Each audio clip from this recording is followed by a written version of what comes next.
Hey guys, what's up? It's me, Shaz. It is Saturday, March 7th. Don't forget to set your clocks forward tonight. Some big news that came out today. Two things, actually. First is New York declared a state of emergency. I wouldn't freak out about that. That's the government wanting to be able to access certain funds and also be able to change their procurement process. State of emergencies allow them to be able to procure things without going through the normal bid process. The second thing, fairly major. Italy is within hours of locking down the northern part of the country. 16 million people inhabit that area, so that is major, major news. I hope those people are prepped. I hope you are prepped. Hope we are taking this serious. We don't lock down 16 million people for the flu. Starting to feel like Nostradamus here. Every single thing that has happened is predictable.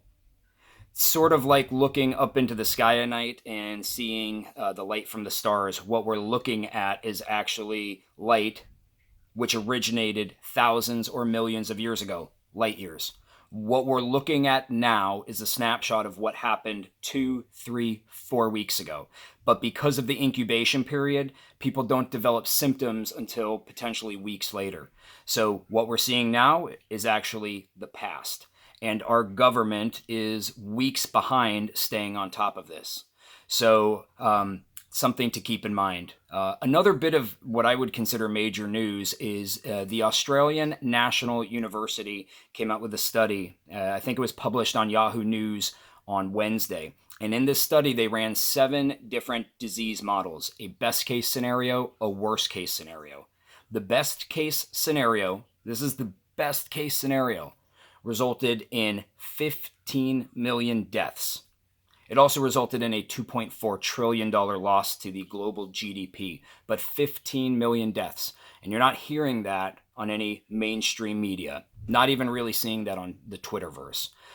So please take this serious. You have nothing to lose by making sure that you're prepared. Nothing at all. If anything, you are going to look like a stud if something happens. So please start taking this serious. Again, this is not the flu. A question that I keep getting asked is, how do you know when to take your kids out of school, if you're going to take them out at all? You look at Japan, which has closed school for a month. You look at Italy, which that's about to change, but they were closing school through the middle of March. And there are schools in the United States that have closed. And how do you, as a parent, know when to potentially take your own children out of school if they don't close? And I think it really comes down to what you're prepping for. If you are prepping for supply chain issues, if you're just worried about things not being on the shelves, which is something that I think I fall into the category of, then there really isn't much of a reason to keep your kids home from school. At the point that your school district may decide to close schools, you stay home. And if you're ever in a lockdown or quarantine situation, hopefully you've done the prep work and you can have your staycation, if you will. You can be home, you can be safe with your supplies, and hopefully you can thrive a little bit instead of, these are MREs. That's the worst case scenario. But hopefully you have food, meat in the freezer, pasta, things like that. If you're prepping to avoid the virus, which a lot of people are. If you have autoimmune issues, if you are somebody who's elderly and you have underlying issues like hypertension, maybe you have asthma, if you fall into that category, then I think you need to strongly consider, and if you have children at home, I think you have to strongly consider if now is the time to take your kids out of school. And I say that because we're looking at a snapshot of 2 to 4 weeks in the past. So we're having these clusters that are erupting across the country. And I would imagine 2 to 4 weeks from now, it's just going to grow. I don't envision that the United States is ever going to lock down entire states or entire counties. If that happens, which I think would actually be a good idea to try to help curb the spread of this, if that happened, would be great. If it doesn't happen, then this is just going to continue to spread. Obviously, schools where children are in close contact with each other, it's like a petri dish. Schools, prisons, things, obviously adult care facilities. So if you are concerned about contracting the virus, this is probably a time that you might really want to start considering keeping your kids home from school. If you have somebody at home who's high risk, and if you're kids, it's really tough for kids to be practicing good hygiene. And if they don't practice good hygiene, it's so easy for them to spread it, through your family. So I would always weigh the option of when you're going to stay in. And I'm talking your own personal decision to stay in. Weigh that against how much you have in supplies. Because at the point that you're going to stay in, you just want to stay in. You don't want to be venturing back out and, running into the risk of being, I'm going to use the word contaminated, even though that's probably not the right word. So weigh your risk against what you actually have in stock and what you're able to survive. To me, I really would prefer to wait till the last minute. I don't want to start going into my home prep until I absolutely have to. So at this time, I'm in the mindset of trust me, I don't want to catch the coronavirus, but I fall into this mindset that I don't know that I can completely avoid it. I have too many interactions at work with the public. So it doesn't seem to me like it's avoidable, even though I do suffer from asthma. I don't think it's avoidable. Instead, what I'm preparing for is if there is a cluster in my area and things go on lockdown, I want to make sure that I don't have to venture out and risk getting infected. So just my thoughts on things. I hope all of you are taking this serious. I hope you're spreading the word to people that you know.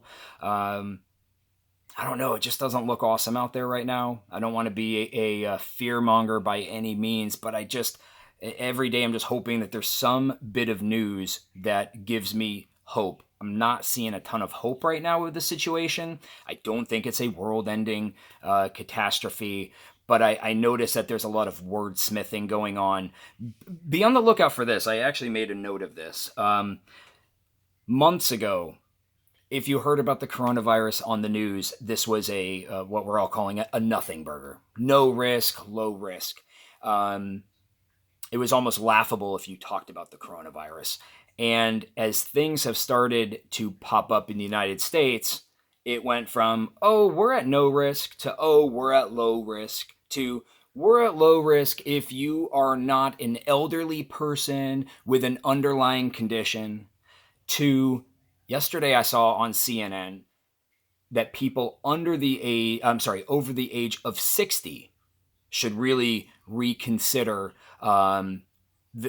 plans where they may be in large groups of people, social gatherings, church, sporting events, things of that nature. So be on the lookout for this clever wordsmithing that they will use. I feel like the key is they're going to keep using the words low risk, but they're just going to start moving the goalposts. Like the next group will be, oh, you're low risk if you're, a healthy adult or a child. That I could foresee being the next low risk category instead of just low or no risk altogether. So be on the lookout for that. Okay, hope I didn't ramble too much here. Hope you guys are all being safe. And please join us in our Discord. We've got a great group of people in there from all over the world that are contributing in ways that I guess I didn't know existed. They are providing news articles from their local areas, which seems to be some of the best sourced info. We're vetting information. So if there is something that comes out, we can rather quickly start diving into it to figure out if it's legitimate news, if it's fake, that sort of thing. We have some doctors, we've got nurses, we've got veterans, we've got disaster relief people. So join our community, and that's it. All right, guys. Thank you. Hope everybody's being safe. Shaz out.